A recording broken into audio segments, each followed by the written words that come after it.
من رب العالمین صدق اللہ العظیم وصدق رسولہ النبی الکریم ونحن علی ذلک لمن الشاہدین والشاکرین والحمد للہ رب العالمین۔ حاضرین و سامعین کرام، ہمارا قرآن پاک کا درس سورہ لقمان کے بعد سورہ سجدہ 32 نمبر سورت ہے۔ جو قرآن میں ترتیب ہے اس میں 32 نمبر ہے، ویسے نزول کے اعتبار سے یہ 75 نمبر سورت ہے۔ اس سورہ سجدہ میں 30 آیتیں اور 3 رکوع ہیں۔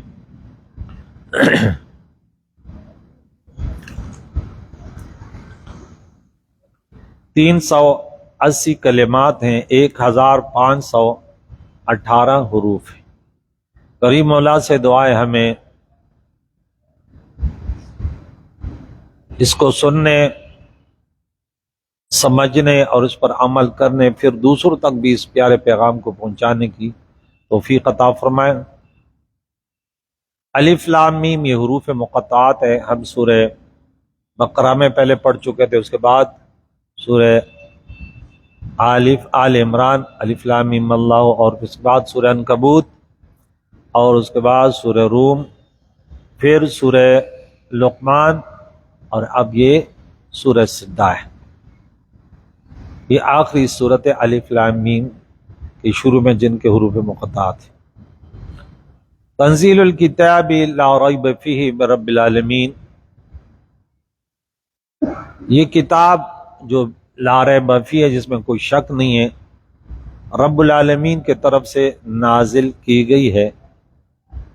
نازل شدہ ہے۔ 23 سال میں یہ کتاب نازل ہے۔ ہم یہ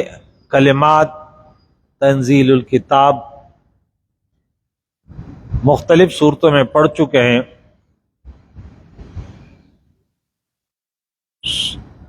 سورہ واقعہ میں بیچ میں ہے کہ تنزیل من رب العالمین ہے، 80 نمبر صورت ہے، اور سورہ احقاف میں تنزیل من اللہ العزیز الحکیم ہے، اس میں عزیز الحکیم ہے، 2 نمبر صورت ہے۔ اور سورہ جاسیہ میں بھی دوسری آیت ہے تنزیل من اللہ العزیز الحکیم،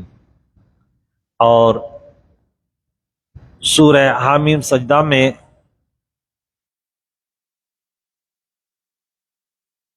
تنزیل من حکیم حمید ہے، اور سورہ زمر میں آیت نمبر 1 تنزیل من اللہ العزیز الحکیم۔ سورہ یاسین میں 5 نمبر آیات ہے تنزیل العزیز الرحیم ہے، اور سورہ شعراء میں ہم نے پڑھا تھا تنزیل رب العالمین، لتنزیل رب العالمین ہے۔ اور اسی طرح انا نحن نزلنا علیک القرآن تنزیلا، سورہ دحر میں 23 نمبر آیات، اور سورہ حجر میں 9 نمبر آیات میں انا نحن نزلنا الذکر وانا لہ لحافظ۔ یعنی قرآن پاک بار بار یہ بتایا گیا کہ یہ رب لم یزل کی طرف سے نازل شدہ ہے، اور ان کا یہ اعتراض تھا ام یقولون افتراہ، اور یہ مشرک، یہ کافر کہتے ہیں کہ یہ اس نبی نے اپنے طرف سے گھڑا ہوا ہے۔ حالانکہ اس کے جوابات قرآن پاک نے ان کو چیلنج کیا۔ سورہ بقرہ میں آیت نمبر 23 میں ہم پڑھ چکے ہیں، اور سورہ یونس میں 38 نمبر، سورہ ہود میں 13 نمبر، اور سورہ بنی اسرائیل میں 88 نمبر، اور سورہ طور میں بھی 52 نمبر صورت میں 34 نمبر آیت ہے کہ اگر یہ انہوں نے بنائی ہے قرآن کو، انہوں نے گڑھا ہوا اگر، تو تم اس کی ایک کلمے کے برابر، ایک کلمہ اس کے فصاحت و بلاغت کے طرح لیا۔ بل هو الحق، بلکہ یہ جھوٹ بولتے ہیں، یہ قرآن حق ہے، من ربک، تیرے رب کی طرف سے، لتنذر، اس کی وجہ بتائی گئی کیوں یہ قرآن پاک دنیا میں نازل کیا گیا۔ اوحی الی ھذا کتاب لأنذرکم بہ ومن بلغ، سورہ انعام 6 نمبر سورت میں 19 نمبر آیت میں ہم نے پڑھا تھا کہ یہ مجھے وحی کیا گیا تاکہ میں تمہیں ڈراؤں اور ان لوگوں کو بھی ڈراؤں جن تک یہ قرآن پاک پہنچے۔ انذار، تنذیر، لتنذر کہ تم ڈراؤ قومن، ایسی قوم کو ما آتاہم من نذیر، کہ ان کے پاس کوئی نذیر ڈرانے والا نہیں آیا، من قبل کا، آپ سے پہلے، لعلہم یہتدون، تاکہ یہ ہدایت پائیں۔ تو عرب کے سرزمین پہ انبیاء علیہ السلام قریش کے پاس نہیں ہے، اور یا زمانہ فترت مراد ہے کہ عیسیٰ علیہ السلام سے لے کر حضور علیہ السلام تک کوئی نبی تشریف نہیں لائے۔ اللہ الذی، اللہ وہ ذات ہے، خلق السماء، اللہ کی قدرتوں کا بیان، خلق السماوات والارض، جس نے زمین و آسمان کو پیدا فرمایا، وما بینہما، جو ان کے درمیان ہے، فی 6 ایام، 6 دنوں میں، ثم استوى، پھر اللہ نے استوا فرمایا، علی العرش، عرش، کما یلیق بشانہ، ما لکم من دونہ من ولی، نہیں ہے تمہارے لیے اس کے علاوہ کوئی حمایتی، ولا شفیع، نہ کوئی سفارشی۔ اگر ایمان نہیں لاؤ گے تو ایمان کے حالت میں ہوگا تو پھر اس کا کچھ نہ کچھ بن جائے گا، کافر کے لیے کچھ نہیں، لیکن اگر مسلمان بھی ہے تو وہ اس نیت سے گناہ نہ کرے چلو کوئی سفارش کرے گا وہ کرے گا، اس نیت سے کوئی گناہ نہ کرے، ہو سکتا ہے گناہوں کی وجہ سے ایمان بھی چلا جائے، اللہ ہم سب کی ایمان کی حفاظت فرمائے۔ افلا تتذکرون، کیا تم نصیحت نہیں حاصل کرتے؟ یدبر الامر، اللہ تعالی کاموں کی تدبیر فرماتا ہے، من السماء الی الارض، آسمان سے زمین کی طرف، ثم یعرج الیہ، پھر رجوع کرے گا اس کے طرف، فی یوم کان مقدار الف سنہ، ایسے دن میں کہ جس کی مقدار 1000 سال ہے، مما تعدون، ان میں سے جو تم گنتی کرتے ہو۔ سورہ حج میں بھی ہم نے پڑھی تھی آیت 42 تھی کون سی، اور سورہ معارج میں بھی پڑھیں گے 4 نمبر آیت، وہاں 50,000 سنہ ہے، لیکن مختلف لوگوں کی وجہ سے وہ دن مختلف ہوگا۔ اب مسلمانوں کے لیے جنت، ان کے لیے پیارے آقا دو جن پر ایک نماز کی مقدار۔ ذالک عالم الغیب والشہادۃ العزیز الرحیم، یہ ہے وہ ذات جو عالم الغیب ہے، غیبوں کو جاننے والے، پوشیدہ چیزیں بھی اللہ کے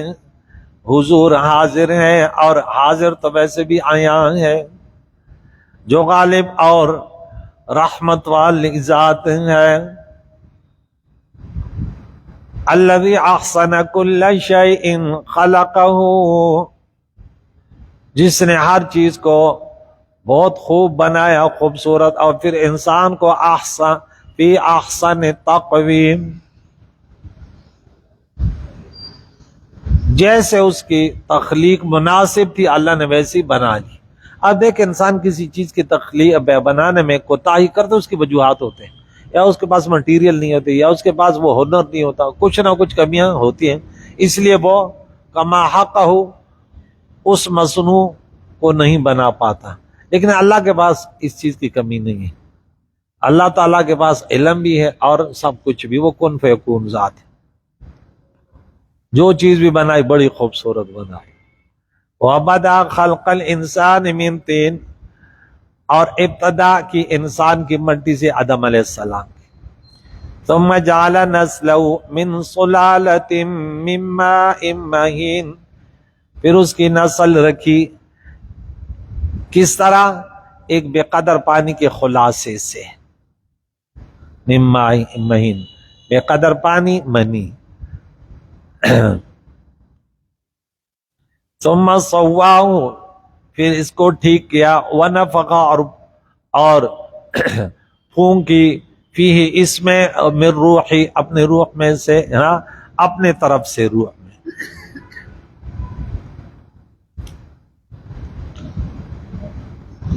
یہ آدم علیہ السلام مراد، یا ماں کے پیٹ میں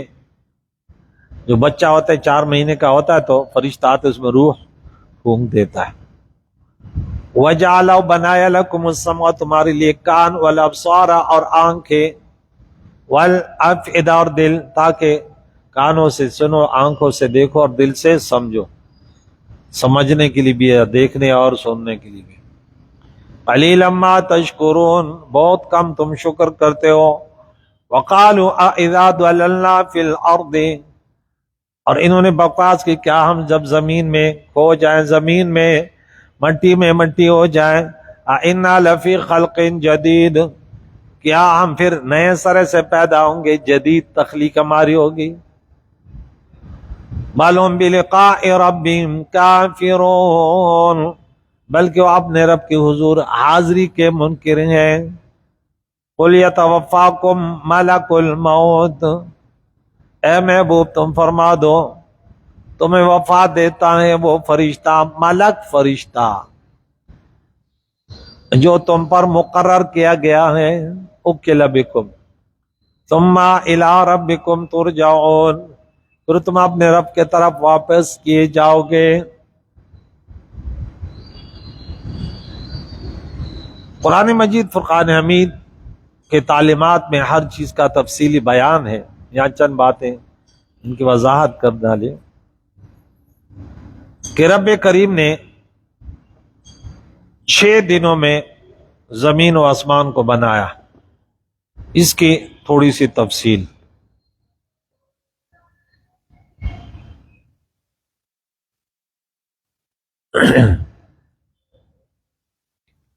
6 دنوں میں زمین و آسمانوں کو پیدا فرمایا۔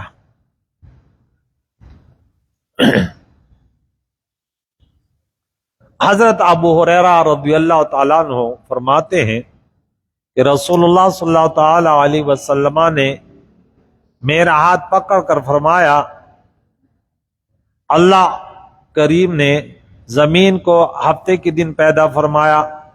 اور اتوار کے دن زمین میں پہاڑوں کو پیدا کیا، اور پیر کے دن درختوں کو پیدا کیا، اور منگل کے دن ناپسندیدہ چیزوں کو پیدا کیا، اور نور کو بدھ کے دن پیدا فرمایا، اور زمین پر چلنے والے جانداروں کو جمعرات کے دن پیدا کیا، اور تمام مخلوق کے آخر میں حضرت آدم علیہ السلام کو جمعہ کے دن عصر کے بعد پیدا کیا۔ حضرت آدم علیہ السلام کو جمعہ کے ساعت میں سے آخری ساعت میں عصر کے بعد سے رات کے وقت کے درمیان میں پیدا فرمایا۔ صحیح مسلم میں یہ حدیث 2779 نمبر پر موجود ہے، 2789 میں۔ تو یہاں رب کریم نے 6 دن کا ذکر کیا تو یہ مخلوق کے لیے، تاکہ مخلوق کو تعلیم دی جائے کہ اپنے کاموں میں جلد بازی نہ کیا کریں۔ 6 دن سے مراد اتنا وقت ہے، ورنہ اس وقت میں تو نہ سورج تھا، نہ چاند، نہ دن اور نہ رات۔ یہاں پھر رب کریم نے یدبر الامر من السماء الی الارض، اس کے بارے میں چند باتیں اب سماعت فرما لیں کہ علامہ قرطبی نے عبد الرحمن بن ثابت سے نقل کیا کہ دنیا کی تدبیر کرنے والے 4 بڑے مقرب فرشتے ہیں، جبرائیل علیہ السلام، میکائیل علیہ السلام، ملک الموت اور اسرافیل علیہ السلام۔ جبریل تو وہ ہواؤں اور لشکروں پر مامور ہے، اور میکائیل علیہ السلام رزق کی فراہمی اور بارش نازل کرنے پر مقرر ہیں، اور ملک الموت کے ذمہ روحوں کو قبض کرنا ہے، اور رہے اسرافیل علیہ السلام تو ان کا کام حوادث کو نازل کرنا ہے۔ ایک قول یہ ہے کہ تدبیر کا مقام عرش الہی ہے، اور عرش کے نیچے اس تدبیر کے مطابق کاروائی ہوتی ہے۔ اس آیت کا معنی یہ کہ اللہ تعالیٰ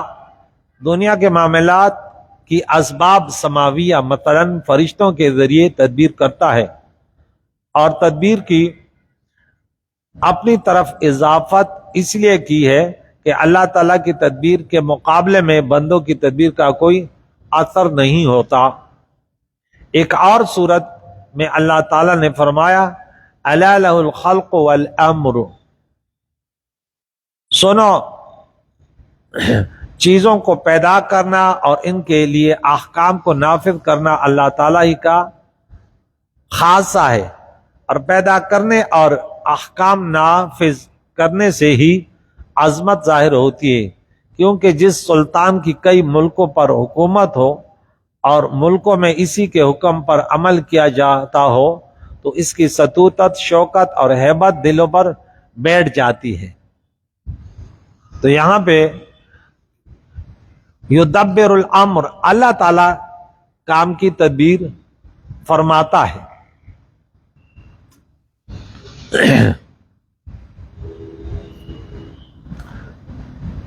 آگے پھر فرمایا کہ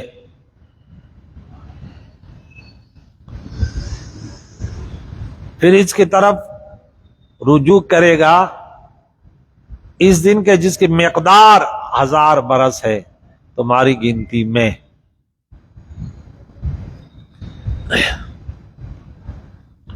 قیامت کا دن کسی کافر کو 50,000 برس کا محسوس ہوگا، کسی کو 1000 برس کا، اور مومن کو ایک نماز فرض کے وقت سے بھی کم۔ لہذا آیت و حدیث میں تعارض نہیں ہے، حالاتوں پر ہوتا ہے۔ اب جو سکون سے سو رہا ہوتا ہے ان کے لیے رات کا پتہ بھی نہیں ہے، 1 گھنٹے کی طرح، اور جس کو کوئی تکلیف ہے اس کے لیے رات بہت بڑی ہوتی ہے۔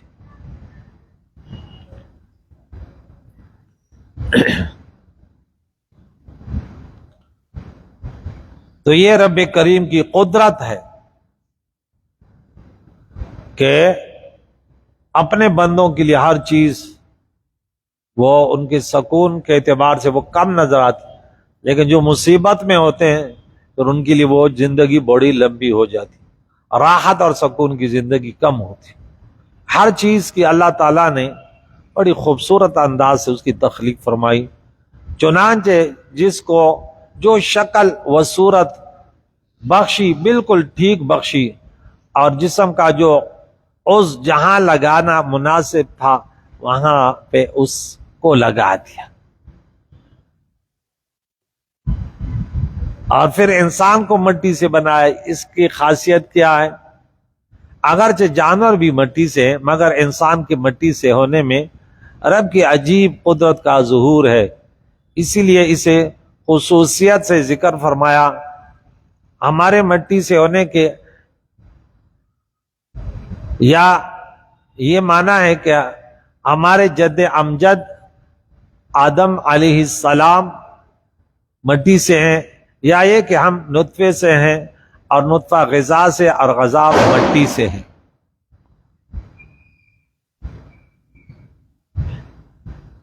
یہاں پہ رب کریم نے فرمایا کہ انسان کو پہلے ٹھیک کیا، پھر اس میں اپنی طرف کی روح پھونکی، حتیٰ کہ ماں کے پیٹ میں اسے مکمل درست کر کے اس میں روح پھونکی۔ سے معلوم ہوا کہ اللہ تعالیٰ کے مقبول بندوں کے کام رب تعالیٰ کے کام ہے، کیونکہ ماں کے پیٹ میں بچہ بنانا، روح پھونکنا فرشتے کا کام ہے، مگر رب نے فرمایا کہ یہ سب رب فرماتا ہے، رب کے حکم سے، رب کے عطا سے۔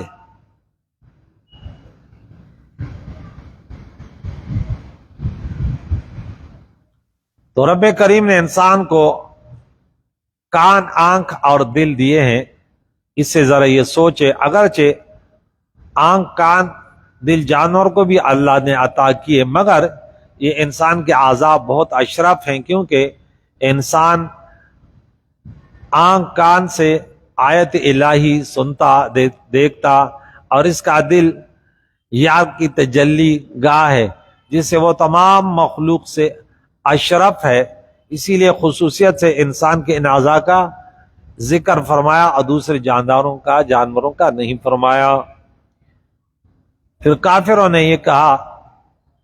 کہ ہم زمین میں مل جائیں گے، کیا پھر نئے سرے سے پیدا ہوں گے؟ تو رب نے فرمایا اے محبوب، یہ اللہ کے حضور سے حاضری کے منکر ہیں، یعنی ان کفار کا آپ سے یہ پوچھنا ماننے کے لیے نہیں ہے، بلکہ ہر درمی کے ساتھ انکار کرنے کے لیے ہے۔ آخر میں فرمایا کہ تم پر جو فرشتہ مقرر ہے وہ تمہیں موت دیتا ہے، موکل ہے۔ اکل بکم، حضرت اسرائیل علیہ السلام جن کے ذمہ سب کی جان نکالنا ہے، یہ تمام کی موت کے وقت اور موت کی جگہ سے خبردار ہے، اس لیے کسی وقت سے پہلے اور غلط مقام پر نہیں مارتے۔ یہ باتیں علوم خمسہ سے ہیں جو کل ہم نے گفتگو کی، کہ بعض کہتے ہیں کہ کسی کو پتہ نہیں، ہم کہتے ہیں نہیں، خود کسی کو پتہ نہیں، اللہ کے عطا سے ہے،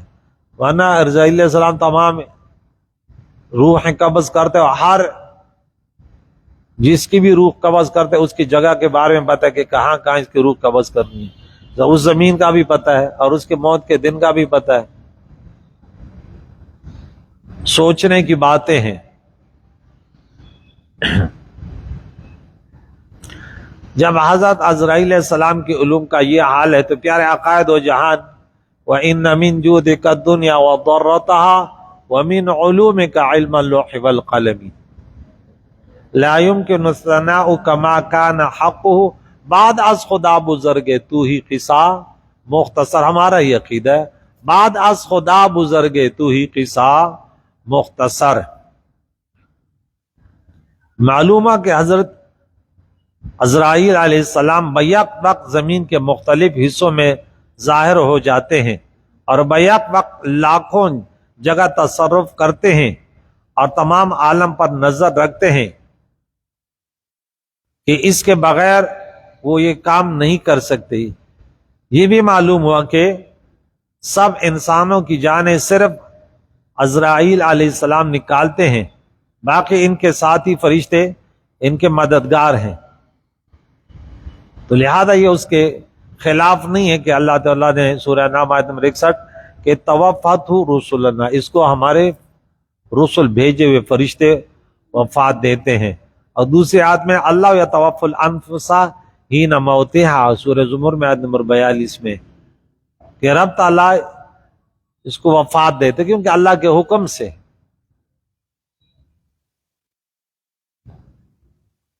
تو اللہ کے حضور یہ سب جمع کیے جائیں گے، انہیں لوٹنا ہے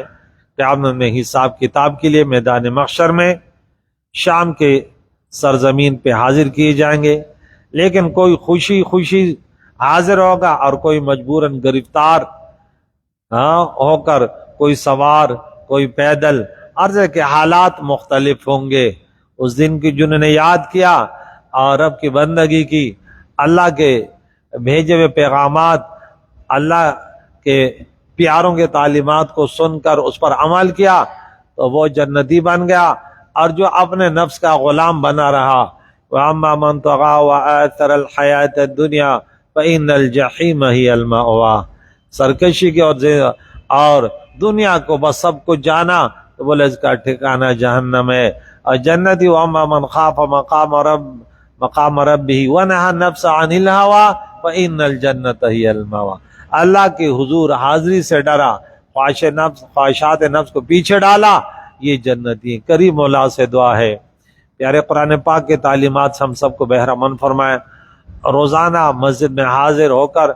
عشاء کی نماز باجماعت، اس کے بعد درس میں حصہ لینے کی اللہ تعالیٰ توفیق عطا فرمائے۔ یا اللہ ان حاضرین اور جو بھی سامعین ہیں اللہ ان کو، یا اللہ تعالیٰ ان کے سب گناہوں کو معاف فرما دے، بیماروں کو شفا یاب، یا اللہ بے روزگاروں کو رزق حلال، پیارے اللہ گناہگاروں کو سچی توبہ کی توفیق عطا فرما، ہم سب کے یا اللہ مرحومینوں کی مغفرت، زندوں کو دین اسلام پر جینا، اسی پر موت نصیب فرما۔ وصلی اللہ تعالی علی خیر خلقہ محمد وعلی آلہ واصحابہ اجمعین برحمتک یا ارحم الراحمین۔